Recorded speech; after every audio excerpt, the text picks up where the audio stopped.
Some places exist, but aren't recognized.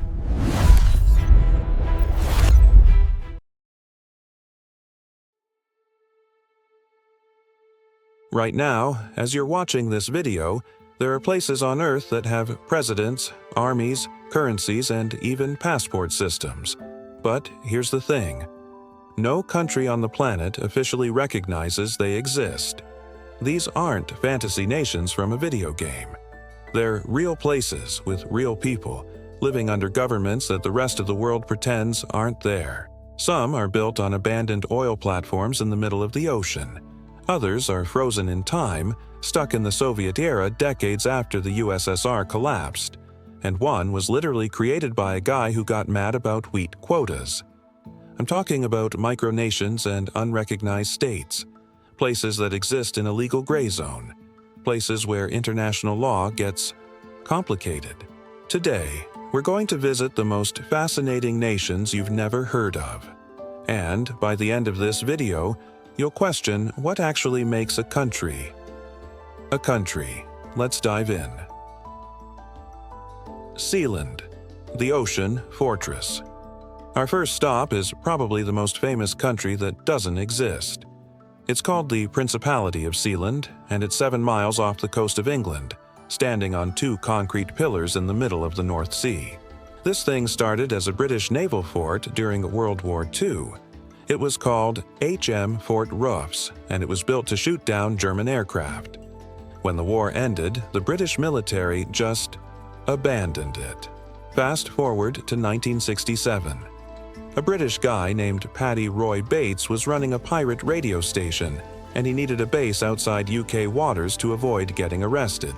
So he literally occupied this abandoned fort with his family. On September 2, 1967, Bates declared the platform an independent nation. He called it Sealand, declared himself Prince Roy, and his wife became Princess Joan. Now, here's where it gets wild. The UK actually tried to remove them. They sent boats. There was a literal court case. But the judge ruled that Sealand was outside British territorial waters, so UK law didn't apply there. Bates took that as legal recognition. In his mind, if UK courts said they had no jurisdiction, that meant Sealand was sovereign territory. The Bates family created everything a real country has: passports, currency, stamps, a flag, a national anthem. They even made Sealand a constitutional monarchy with official laws. But the craziest part? In 1978, there was an actual coup attempt. A German businessman named Alexander Achenbach wanted to turn Sealand into a luxury casino and data haven. While Prince Roy was away, Achenbach and a group of Dutch and German mercenaries attacked the platform with helicopters and speedboats. They took Roy's son, Michael, hostage, but Michael escaped, gathered his own crew, and counterattacked with weapons. He actually won. He captured the invaders and held them as prisoners of war. Germany and the Netherlands had to send diplomats to negotiate their release. Think about that.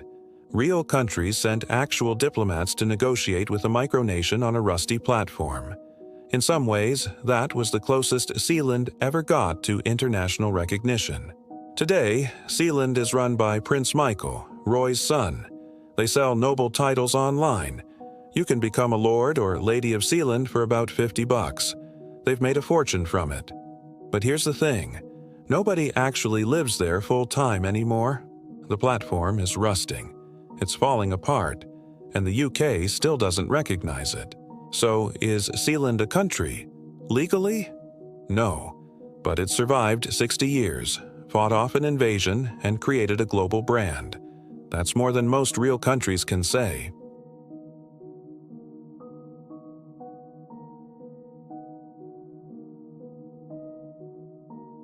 Liberland, the crypto nation.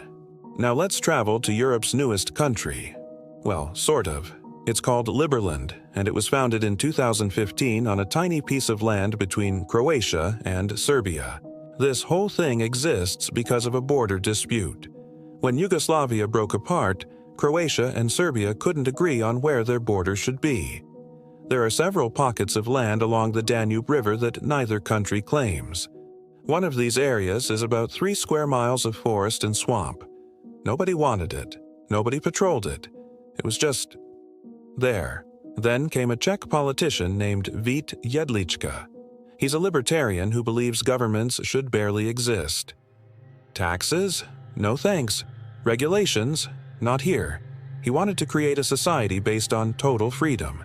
On April 13, 2015, Jedlička walked onto that unclaimed land and planted a flag.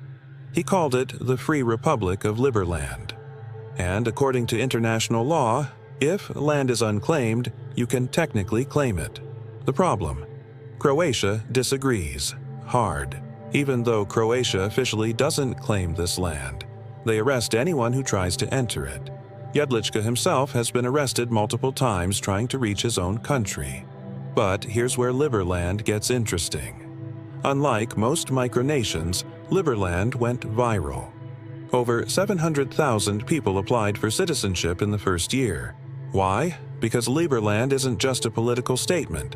It's a tech experiment. Liberland created its own cryptocurrency called Merit. They're building their entire economy on blockchain. The idea is that when they finally get control of the land, they'll run the world's first fully crypto-based nation. They've hired architects. They have city plans. They've raised millions in investments. Tech billionaires are interested. Some see it as the future of governance. Jedlička holds government meetings in Serbia, just across the river. They have a cabinet, a justice system, and even diplomatic representatives in multiple countries. Some U.S. states have passed resolutions acknowledging Liberland, but nobody can actually live there. The land is still blocked by Croatia. So right now, Liberland is a country with 700,000 citizens, 0 residents, and an economy that exists entirely online. It's both the newest and most futuristic micronation. If they ever get access to that land, it could become a real experiment in libertarian governance, or it could collapse immediately. Either way, Liberland represents something new. A nation built not on ethnic identity or geography, but on ideology and technology.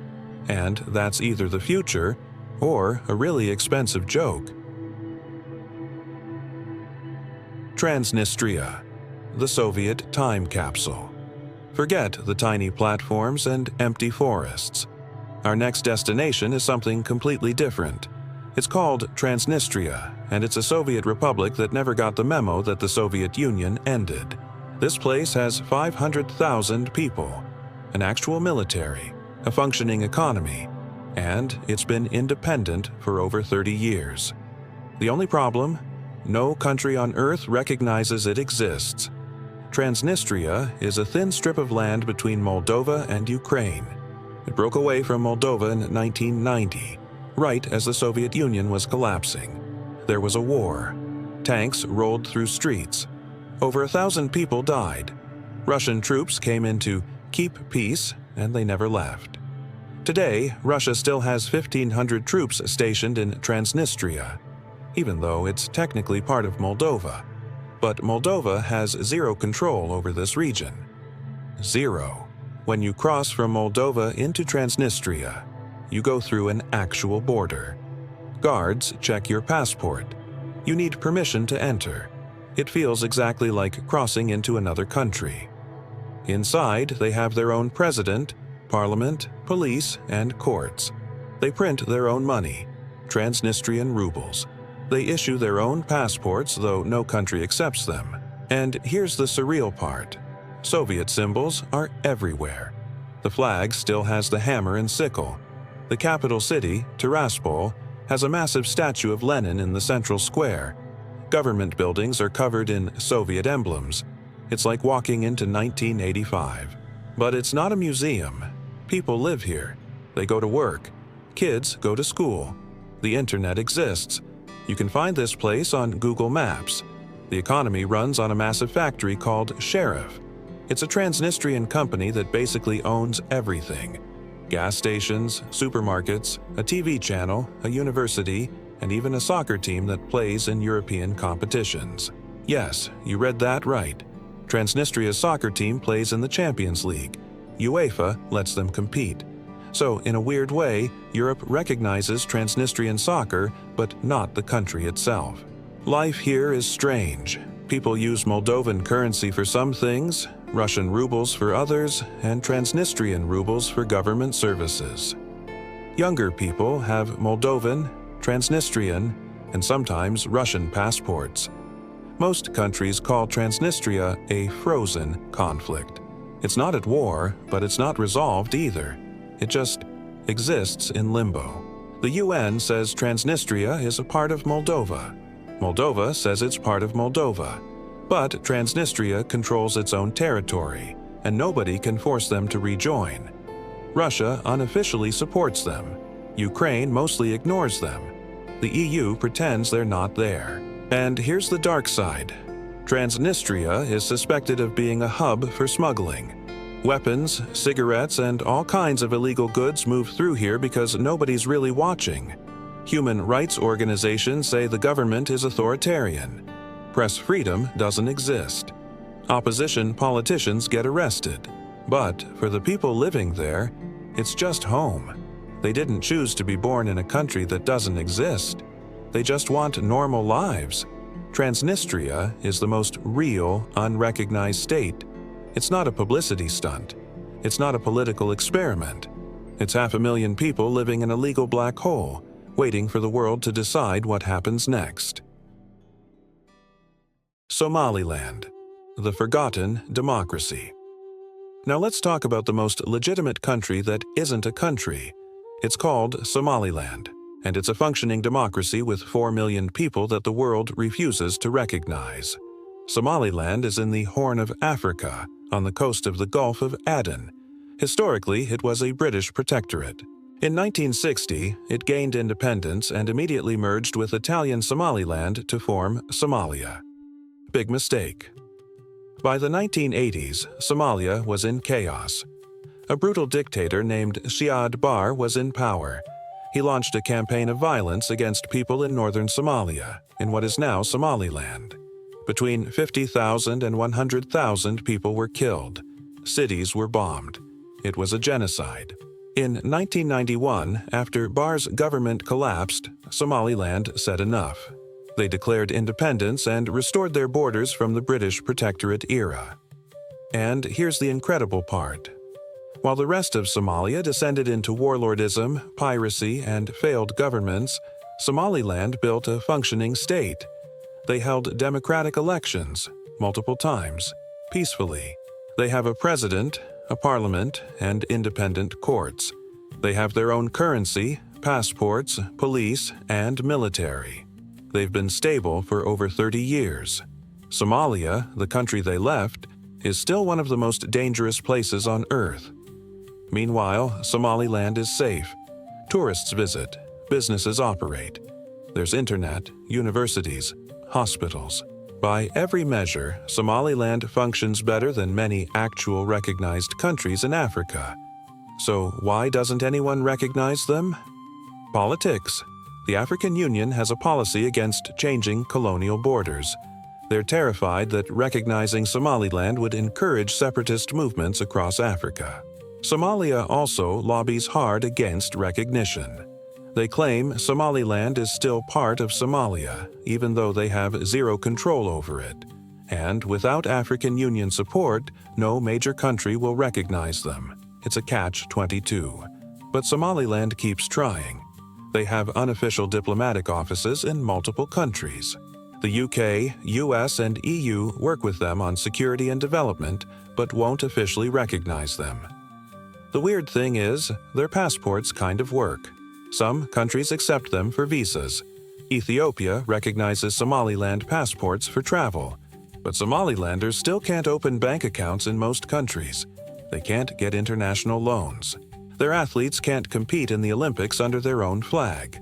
Imagine being a citizen of a country that works perfectly fine, but the world pretends doesn't exist just because of paperwork. Somaliland is proof that recognition doesn't equal legitimacy. They've done everything right. They're more democratic than most of Africa. But geopolitics keeps them trapped. And honestly, it's tragic. Because if any unrecognized state deserves to be recognized, It's Somaliland. The question of statehood.